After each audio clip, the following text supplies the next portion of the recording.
ക്രിസ്തുവിൽ പ്രിയരെ, വചനയാത്രയിലേക്ക് സ്വാഗതം. ആഗമനകാലം കർത്താവിൻ്റെ വരവിനായി ജാഗരൂകതയോടെയും പ്രാർത്ഥനാ ചൈതന്യത്തോടെയും ഒരുങ്ങിയിരിക്കുവാനുള്ള കാലമാണ്. ഇന്നത്തെ ഒന്നാം വായന യെശയ്യാ പ്രവാചകൻ്റെ പുസ്തകം 30-ാം അധ്യായം 20-21 വാക്യങ്ങളിൽ പറഞ്ഞിരിക്കുന്നു: കർത്താവ് നിനക്ക് കഷ്ടതയുടെ അപ്പവും ക്ലേശത്തിൻ്റെ ജലവും തന്നാലും നിന്റെ ഗുരു നിന്നിൽ നിന്ന് മറഞ്ഞിരിക്കുകയില്ല. നിന്റെ നയനങ്ങൾ നിന്റെ ഗുരുവിനെ ദർശിക്കും. നീ വലത്തോട്ടോ ഇടത്തോട്ടോ തിരിയുമ്പോൾ നിന്റെ കാതുകളിൽ നിന്ന് ഒരു സ്വരം ശ്രവിക്കും: ഇതാണ് വഴി, ഇതിലേ പോവുക. വീണ്ടും യെശയ്യായുടെ പുസ്തകം 30-ാം അധ്യായം 25-26 വാക്യങ്ങളിൽ പറഞ്ഞിരിക്കുന്നു: കർത്താവ് തൻ്റെ ജനത്തിൻ്റെ മുറിവുകൾ സുഖപ്പെടുത്തുകയും ചെയ്യുന്ന ദിവസം ചന്ദ്രപ്രകാശം സൂര്യൻ്റെ ശോഭ പോലെയാകും, സൂര്യപ്രകാശം പോലെയാവുകയും ചെയ്യും. കർത്താവിൻ്റെ ആഗമനം വലിയ പ്രത്യാശയുടെയും അനുഗ്രഹത്തിൻ്റെയും കാരുണ്യത്തിൻ്റെയും ദിനമായിരിക്കുമെന്ന് പ്രവാചകൻ സൂചിപ്പിക്കുന്നു. ഇന്നത്തെ സുവിശേഷം വിശുദ്ധ മത്തായിയുടെ സുവിശേഷം 9-ാം അധ്യായം 35 മുതൽ 10-ാം അധ്യായം 8 വരെയുള്ള വാക്യങ്ങൾ ആണ്.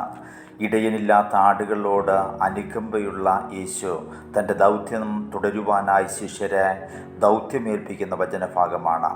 യെശയ്യാ പ്രവാചകൻ്റെ ഗ്രന്ഥത്തിൽ പ്രവചിച്ചത് ക്രിസ്തു പൂർത്തീകരിക്കുന്നു. അവിടുന്ന് മിശിഹായാണ്, രക്ഷകനാണ്, ഇസ്രയേൽ കാത്തിരുന്ന ലോകരക്ഷകനാണ് എന്ന് സാക്ഷിക്കുന്നു. അങ്ങനെ പ്രവചനങ്ങളുടെ പൂർത്തീകരണമായി കടന്നു വന്ന ക്രിസ്തു പഴയ നിയമത്തിൻ്റെ പൂർത്തീകരണമാണെന്ന് വ്യക്തമാക്കുന്നു. യേശുവിൻ്റെ മനുഷ്യാവതാര ലക്ഷ്യവുമായി ബന്ധപ്പെട്ട ചില വസ്തുതകളാണ് സുവിശേഷകൻ ഇന്നത്തെ വചനത്തിൽ പങ്കുവയ്ക്കുന്നത്. ഒന്നാമതായി, യേശുവിൻ്റെ പ്രവർത്തനങ്ങളുടെ സംക്ഷിപ്ത വിവരണം നൽകുന്നു. ദൈവരാജ്യത്തിൻ്റെ സുവിശേഷം പ്രസംഗിച്ചും എല്ലാ രോഗങ്ങളും വ്യാധികളും സുഖപ്പെടുത്തിയും യേശു ചുറ്റി സഞ്ചരിച്ചു. രണ്ടാമതായി, യേശുവിൻ്റെ പ്രവർത്തനങ്ങളെ സംബന്ധിച്ച കാഴ്ചപ്പാട് വ്യക്തമാക്കുന്നു. യേശുവിന് ജനക്കൂട്ടത്തോട് അനുകമ്പ തോന്നി.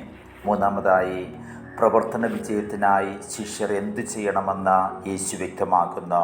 വിളവധികം, വേലക്കാരോ ചുരുക്കം ആയതിനാൽ വിളവിൻ്റെ നാഥനോട് പ്രാർത്ഥിക്കണം.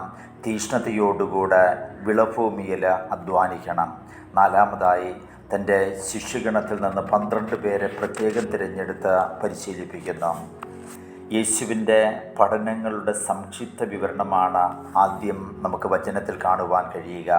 യേശു അവിടെ സിനഗോഗുകളിൽ പഠിപ്പിച്ചും ദൈവരാജ്യത്തിൻ്റെ സുവിശേഷം പ്രസംഗിച്ചും രോഗങ്ങളും വ്യാധികളും സുഖപ്പെടുത്തിയും ചുറ്റി സഞ്ചരിച്ചു.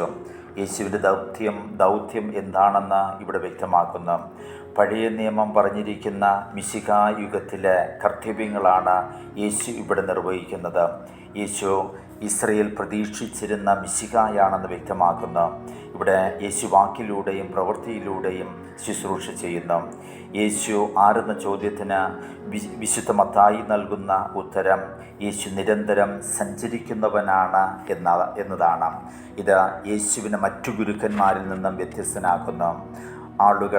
ആവശ്യക്കാർ തന്നെ തേടി വരാൻ കാത്തിരിക്കുന്ന ഗുരുവല്ല യേശു. തന്നെ ആവശ്യമുള്ളവർക്കൊക്കെ സമീപസ്ഥനാകുന്ന, അവരിലേക്ക് ഇറങ്ങിച്ചെല്ലുന്ന ഗുരുവാണ് യേശു. യേശുവിലൂടെ യഥാർത്ഥ രക്ഷകൻ്റെ ചിത്രമാണ് അവതീർണമാകുന്നത്. പഴയ നിയമത്തിലെ മിശിഹാ ദർശനങ്ങൾ യേശുവിൽ പൂർണ്ണമാകുന്നു. പ്രസംഗവും പ്രവൃത്തിയും സമഞ്ജസമായി സമ്മേളിക്കുന്ന വ്യക്തിത്വമാണ് യേശുവിൻ്റേത്. യേശുവിൻ്റെ പ്രസംഗവും പഠന വിഷയവും ദൈവരാജ്യമായിരുന്നു. യേശുവിൻ്റെ പ്രവൃത്തികളായ രോഗസൗഖ്യത്തിൻ്റെ ലക്ഷ്യവും ദൈവരാജ്യമായിരുന്നു. മിശിഹ എല്ലാ വ്രണങ്ങളും വച്ചുകെട്ടും എല്ലാ രോഗങ്ങളും സുഖപ്പെടുത്തും. ദൈവരാജ്യത്തിൻ്റെ സാക്ഷാത്കാരം യേശുവിൽ ഇവിടെ ദർശിക്കുവാൻ കഴിയും.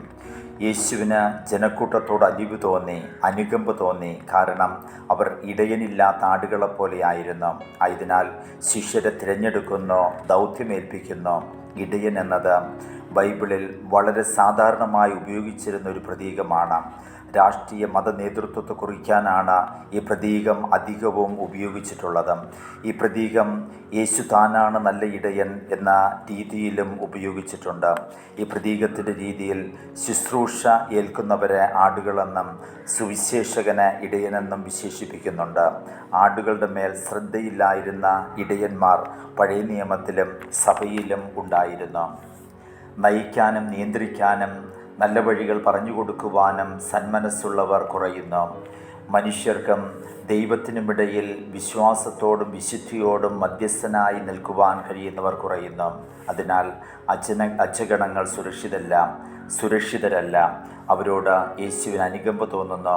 വിളവിൻ്റെ നാഥനോട് പ്രാർത്ഥിക്കാൻ ആവശ്യപ്പെടുന്നു. ശിഷ്യരെ യേശു നിയമിക്കുന്നു. യേശുവിൻ്റെ 12 ശിഷ്യർ അപ്പോസ്തലന്മാരായി തീരുന്നത് ദൗത്യത്തിലൂടെയാണ്. ശിഷ്യർ യേശുവിൻ്റെ ദൗത്യവാഹകരാകുമ്പോഴാണ് യേശുവിൻ്റെ വക്താക്കളും ദൈവരാജ്യ നിർമ്മിതിയിൽ വ്യാപൃതരുമാകുന്നത്. യേശുവിൻ്റെ അതേ ദൗത്യമാണ് ശിഷ്യർ നിർവഹിക്കേണ്ടത്. തിന്മയുടെ ശക്തികളെ തുരത്തുക, രോഗങ്ങളും വ്യാധികളും സുഖപ്പെടുത്തുക. ദൈവരാജ്യ നിർമ്മിതിക്കായി ക്രിസ്തു ശിഷ്യർ ഈ ദൗത്യം ചെയ്തുകൊണ്ടേയിരിക്കണം. ഇന്നത്തെ തിരുവചനം നൽകുന്ന സന്ദേശം, ഒന്നാമതായി ക്രിസ്തു മിശിഹ എല്ലാ രോഗങ്ങളും സുഖപ്പെടുത്തുന്നവനാണ്. രണ്ടാമതായി ദൈവം തൻ്റെ ജനത്തെ കൈവിടില്ല, അവരിലേക്ക് ഇറങ്ങിച്ചെല്ലുന്നവനാണ്. അതാണ് രക്ഷാകര പദ്ധതി, അതാണ് മിശിഹാധർമ്മം. മൂന്നാമതായി നിസ്വാർത്ഥരായ ഇടയരാണ് ദൈവരാജ്യ നിർമ്മിതിയിൽ വ്യാപൃതരാകുന്നവർ. നാലാമതായി ക്രിസ്തു ശിഷ്യർ ദൈവരാജ്യ നിർമ്മിതിയിൽ വ്യാപൃതരാകണം. ക്രിസ്തുവിനെ പ്രഘോഷിക്കണം വാക്കിലൂടെയും പ്രവൃത്തിയിലൂടെയും. ദൈവം നമ്മെ അനുഗ്രഹിക്കട്ടെ.